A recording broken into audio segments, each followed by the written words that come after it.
Today we're going to tackle the 4 important stages of a titration, and we're going to learn how to calculate pH at each of these stages. We're going to focus on a weak acid titrated with a strong base. You should also know how to tackle a problem where a weak base is titrated with a strong acid. The before stage is when you simply have your weak acid in your beaker and you have not added any strong base. The second stage is the between stage. You just start adding strong base and up until the point where you reach something called the equivalence point. So this is again between. The equivalence point itself is the at stage. The equivalence or endpoint is defined by the point where the amount of weak acid in your beaker has been neutralized by adding a sufficient amount of strong base. This means you would have reacted equal moles of weak acid and weak base in order to reach neutralization. If you keep adding strong base after the equivalence point, you are at the after stage. This means that any additional OH strong base that you add will lead to a drastic change in pH. Writing equations for these titration phases is a very important skill. The first equation that we want to consider is what does a weak acid do on its own? We're going to look at acetic acid, CH3COOH. Simply alone in a beaker, CH3COOH will undergo ionization. It will ionize into the acetate ion, CH3COO- and H+. So you need to know how to write this equation, and it represents what will be happening in the before stage. Next up, we start adding strong base to our weak acid, so we need to know how to write this equation as well. This is all about proton transfer. The OH- is going to pick up a proton from the weak acid, and in the process, the acetic acid will become acetate ion, and the OH- will be converted to water. This equation is needed in the between phase and at the equivalence point. However, at the equivalence point, we need yet another reaction. This is represented by the reaction of acetate ion, this is our conjugate base, will react with water. This is called a hydrolysis reaction because the acetate ion is actually capturing a hydrogen from water, splitting it, and in the process generating the conjugate acid, CH3COOH, and OH-. This is going to be for your second ice chart in the equivalence phase. So these are the equations we need. Let's move on to an actual problem. The problem at hand here is, in fact, acetic acid titrated with NaOH. We're going to start with 50 ml of 0.1 molar acetic acid, and we're going to gradually add 0.1 molar NaOH in a titration setup.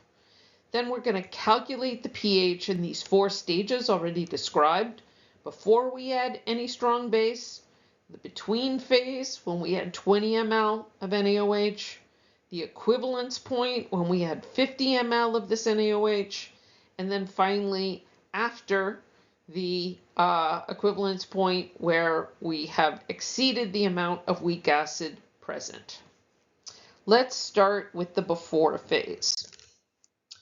Okay, so we have 50 ml of 0.1 molar acetic acid. We haven't added any strong base. There are some important things to note here.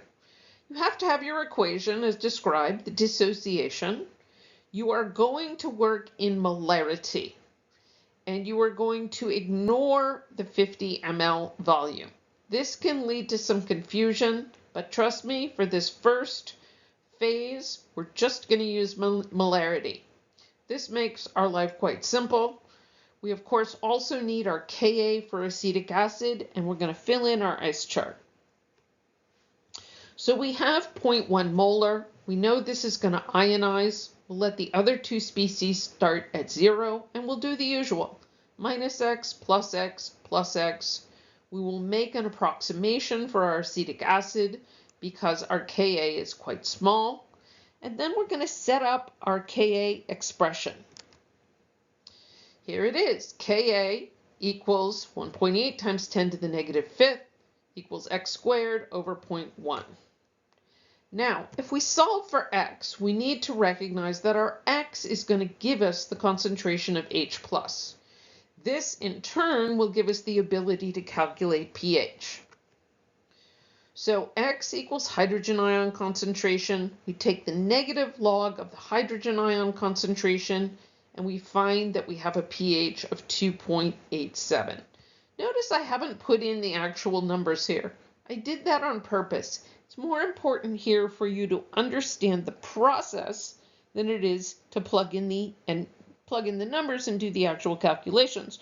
Although definitely, by all means, pause the video, do the calculations, and show it to yourself that this is the correct answer. Now we're going to move on to the between phase. The between stage arises in a scenario like this. We still have started, of course, with the same amount of acetic acid, but now we've reached the point where we've added 20 ml of NaOH. So this reaction, as noted, is CH3COOH reacting with the OH minus to form the conjugate base and water. Now, water doesn't matter, so that's not going to be involved in our overall Ka expression. At this point, we do have to start working in moles. And the next important point is our life will be by far the easiest if we employ the Henderson-Hasselbalch equation to solve this problem. So let's fill in our ice chart as usual. Take note of the fact that molarity is N over V, and we can always get moles. N or moles equals molarity times volume. So if we do that, we find that we have 0.005 moles of acetic acid, 0.002 moles of NaOH, and we start out with 0 moles of CH3COO-. We do the usual business in the ice chart, and we find that we remain temporarily with 0.002 moles of acetate ion and 0.003 moles of acetic acid. So we have weak acid and its conjugate base. Henderson-Hasselbalch states that pH equals pKa plus log of base over acid. pKa we arrive at by taking the negative log of our Ka value, and then our conjugate base 0.002 goes on top here, and our weak acid goes in the denominator. If we do all the math here, we find our pH is 4.56. As expected, it has gone up because we've added a significant amount of NaOH. So that is the between stage. As long as you have some amount of weak acid and its conjugate base, you can use this equation. An alternative strategy here is you could set up a second ice chart, but it's far easier to use Henderson-Hasselbalch. Now on to the trickiest phase, the equivalence phase. In this at stage or equivalence point, as noted, this is the point where we've added sufficient amount of strong base to the point where all the weak acid is consumed. This means that moles of acid have reacted with an equal number of moles of base. If we add any more strong base, we'll get a color change because of the indicator present in our beaker. The calculation here requires two charts. The first chart we will work in moles, remember that, and the second chart we will work in molarity. This is crucial. We will need two different equations that represent acid-base behavior. We've already seen them. So let's get going with the actual setup.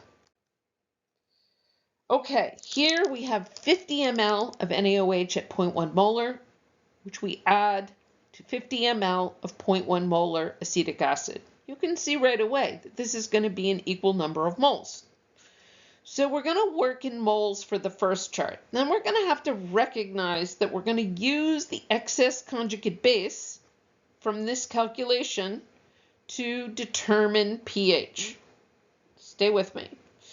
Second chart, we're going to need the molarity of that excess conjugate base. And we're also going to need Kb, not Ka, for our second ice chart. So the first calculation involves getting moles of CH3COOH and moles of NaOH. Again, moles equals molarity times volume. We find that we have 0.005 moles of each. They cancel each other out, and we are left with 0.005 mole of CH3COO-. Now we are way away from equilibrium at this point, and CH3COO- is going to react with water to try and reestablish equilibrium, pushing back to the left and reforming some CH3COOH. What does that equation look like? It looks like this: the hydrolysis of water to form CH3COOH and OH-. So to get the molarity of CH3COO-, we're going to take the 0.005 moles over the total volume. Remember, we added two 50 ml quantities together, so it's 100 ml or 0.1 liter. This gives us 0.05 molarity acetate ion. We're going to put that in this ice chart here with the relevant chemical species above. So here we have it, 0.05 molarity. This should say minus X here, plus X here, plus X here. We'll allow this to equal 0.05 as an approximation, and then we have X and X here. Now, again, we need Kb. How do we get it? I'm not showing the calculation here, but you can get Kb by dividing Kw of water 10 to the negative 14 by the Ka of acetic acid. And that number is going to turn out to be 5.67 times 10 to the negative 10. We let that equal x squared over 0.05. Now remember, when we solve for x, this is the OH- concentration. So when we take the negative log of x, this will give us POH, 5.28. And if we subtract 5.28 from 14, we get our pH, which is 8.72. We've done it. We have calculated the pH at the equivalence point. So just a few review points. In this first calculation, this chart here, we work in moles. We get how much conjugate base we have. We convert that to molarity. That molarity goes in a second ice chart that reflects the hydrolysis of water by CH3COO-. This allows us to calculate the OH- concentration. We use Kb to solve for X, get POH, and then get pH. One more calculation to go. The after stage can trip some students up, but if you are careful, it's an actual easy calculation, much easier than the equivalence point. So in this case, we're going beyond the equivalence point by adding 75 ml of 0.1 molar NaOH to 50 ml 0.1 molar acetic acid. What are our molar quantities? 0.005, 0.0075. Notice we're using the equation where NaOH reacts with acetic acid to generate the conjugate base, ignoring water. So now we're actually going to have no acetic acid left, but we are going to have excess strong base. We're also going to have some CH3COO-, but the only thing we care about is this excess strong base. We're going to use this mole quantity to find molarity of excess strong base. It is the species that will determine pH. It overmasters anything else that's going on, and it's all that matters. So we're going to find the OH- concentration by taking the moles over the liters. This time it's 75 ml plus 50, so we have 1.125 liters. When we take the negative log, we get a pOH of 1.7 and a pH of 12.3. pH has gone up quite dramatically as expected. An important additional and final thing for you to understand is that we can generate titration curves from these various calculations. Recall we calculated pH before we added any strong base.